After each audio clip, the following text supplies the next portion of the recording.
last week when I was in North America just last month. I just noticed when we're playing cinema over there.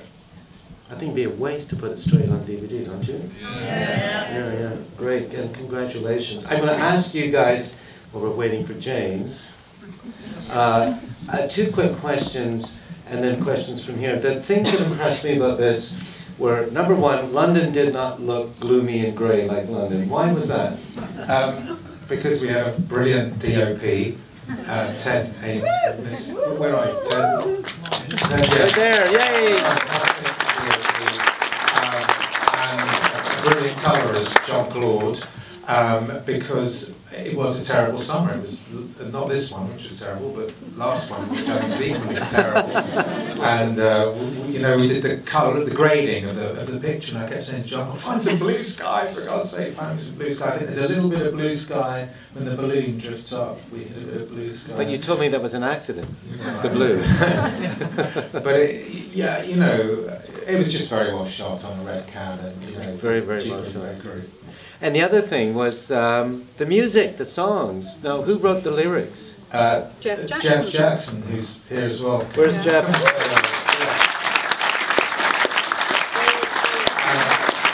Jeff wrote the songs, the lyrics of the songs, and Paul Partridge and Phil Houston wrote the score, and we were really lucky. We had Tony Visconti came on board. He's a legend. He's worked with David Bowie, U2, T-Rex, everybody. And he loved Jeff's songs so much that he produced 3 of them and played on them. And Phil, can he come down? Or? Yeah, of course. Phil. Phil and Paul. It's gone. He's still here. But they still stand up. There they are. Because I think the music was really like another character in the film. It really supports everything. Jim, hi. Yeah. Hi, how you doing? I'm the director, by the way. All right. All right. So what came first? The script. I mean, at what time did you guys get connected, James? When did you get involved? Oh God, when was it? Probably about a year or so before it was shot. Yeah. It was probably about a year or so, a year before, and then we were kind of working on the script for about a year, wasn't it? A lot backwards and And kind of down in your kitchen in Bal. And then we shot, oh God, was it 18-day shoot? I can't remember that. 18-day shoot, something like that. It was pretty hectic. That's crazy. It was pretty hectic. I've shot a lot of telly at very fast pace. So, in terms of getting crew and stuff together, I wanted to get a crew together who were actually Ted's Ted here? Ted Ames, our DOP? Yes, there's the man. Ted and I worked a lot for the BBC on a show called Doctors, which we shoot like 25 pages a day. So we're kind of very used to shooting quickly. So it was important to get a crew together who were used to shooting fast. So yeah, it was about a year or so, a year before the actual. And did you work with the music? No, I wasn't involved in that process. Didn't allow him to come into the No. I left the process by then. But but I shot the film, and then that was that. Here it is. Yeah, no, and I must say, and this is not a cheap platitude, but I thought Fiona's performance was amazing. I thought it was great.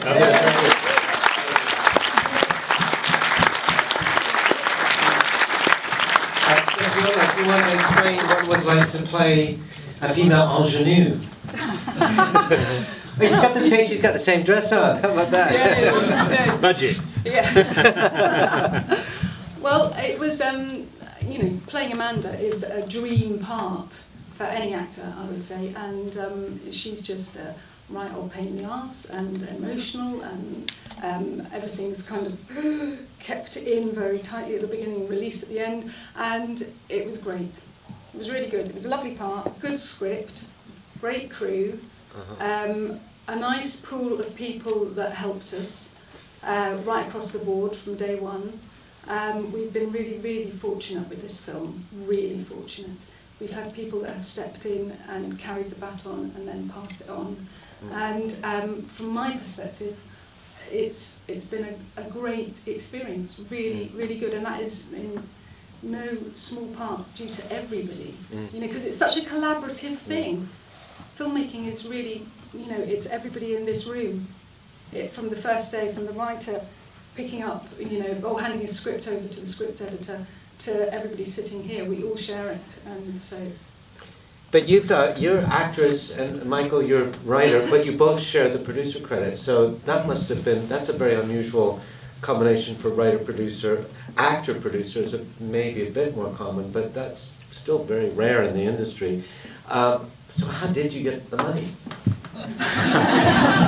Raj Sharma, please.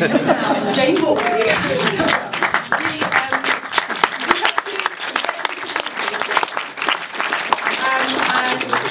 We've known each other for an awfully long time. Raj is here as well. There he is.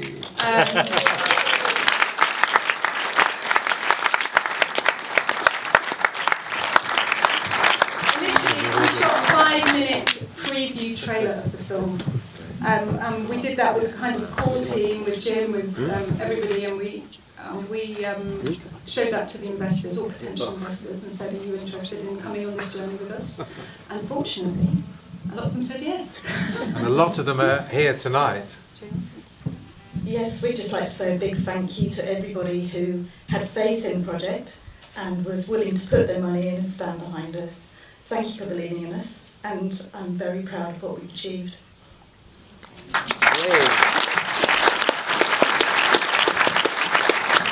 Anyone have any questions for this amazingly talented crew up here?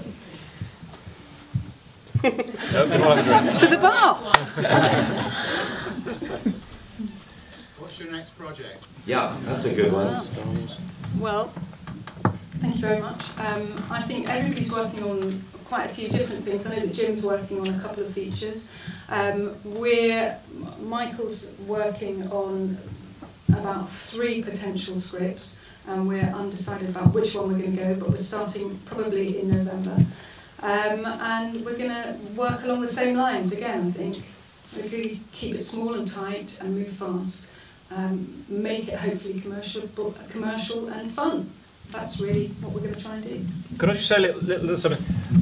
I've got 2 projects. I approached Michael Gamble today, because I've worked with Michael Gamble a lot in the past. Cool. So if any of the investors here are, I'm absolutely serious.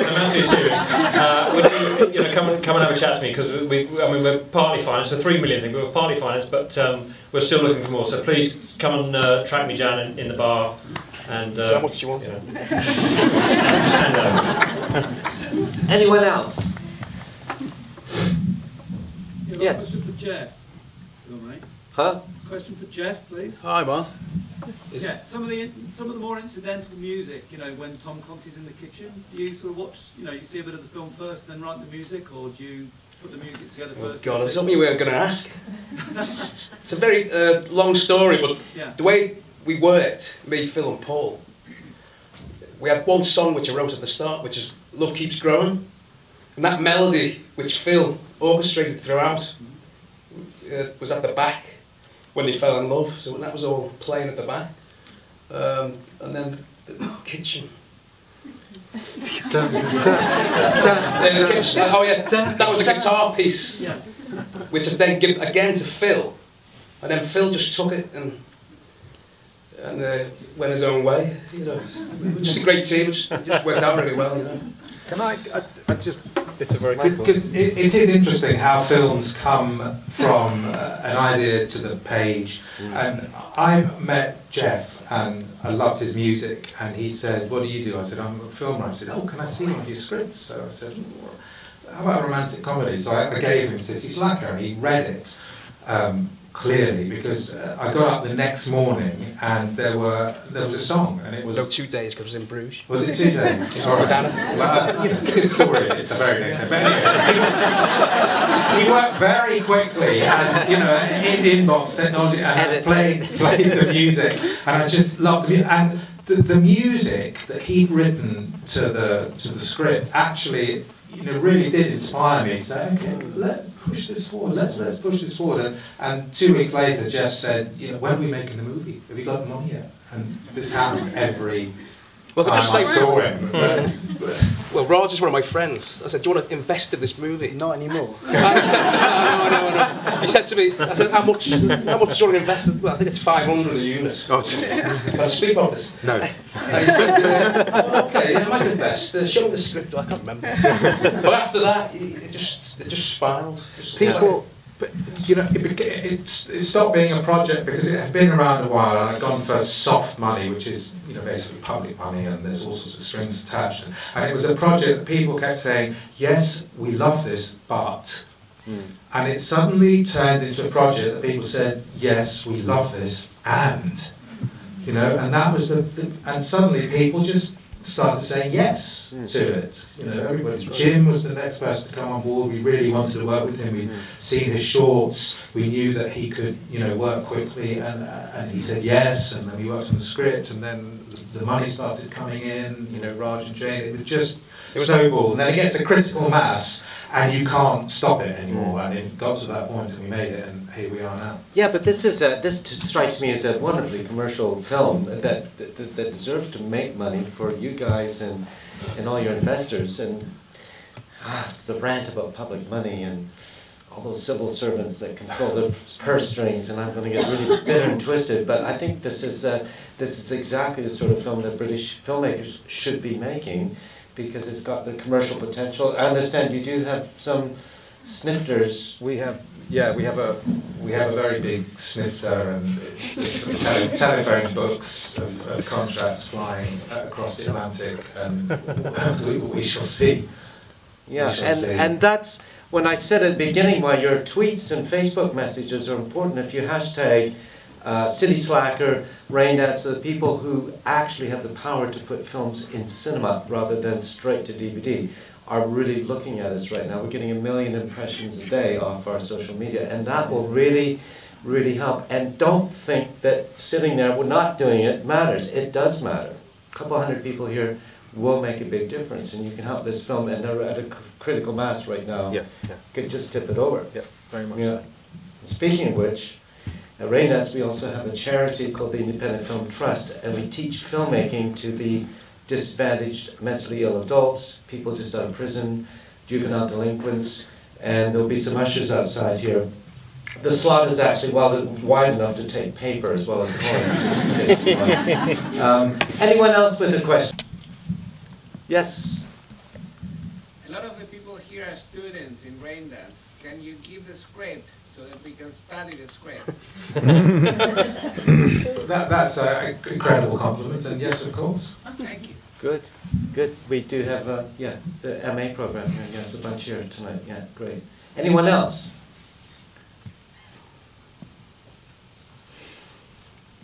I'm going to do the deep Canadian. Anyone else? It's like an auctioneer for questions. Oh, now they come here. Yeah. Yes. How many crew did you have? How many crew? How many crew? Crew. Oh God, Ted, what was it? It was pretty minimal, wasn't it? Well, yeah, I mean, the camera crew was 4 and with a couple on sound, and Yeah. each department was probably only 3 people with each department, so it was.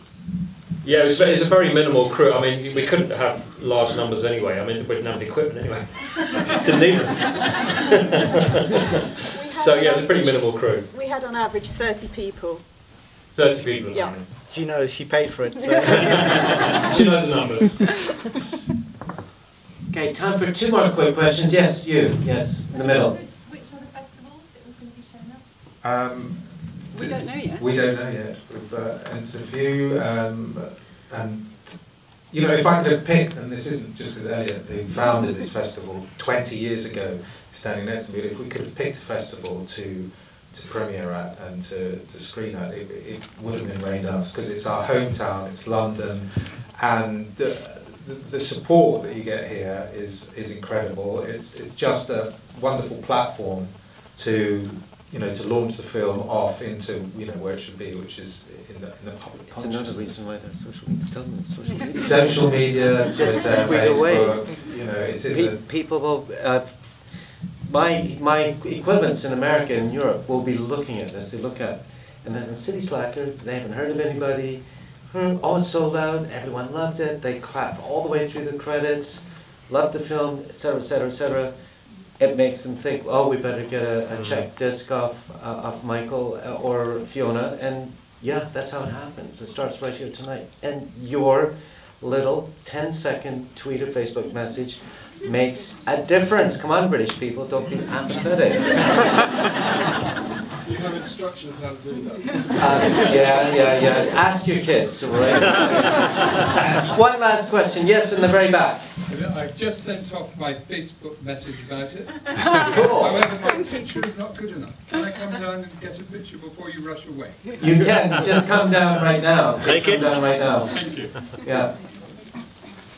I mean, now. While he's coming down, we have time for yet one more question of any one of this amazingly talented crew up here.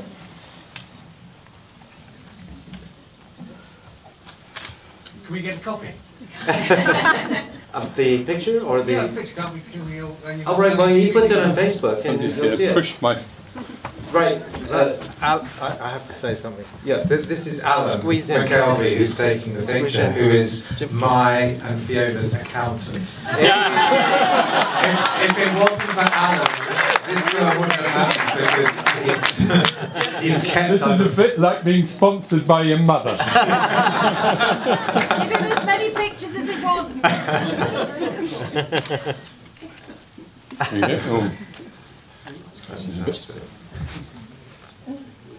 It's like Cameron. It is. A bit slower, That's why it's back and not the back. Quite got the speed, guys. Well, gang, join me in thanking Michael and Fiona and Raj and the team and James for an absolutely amazing film. We'll be tracking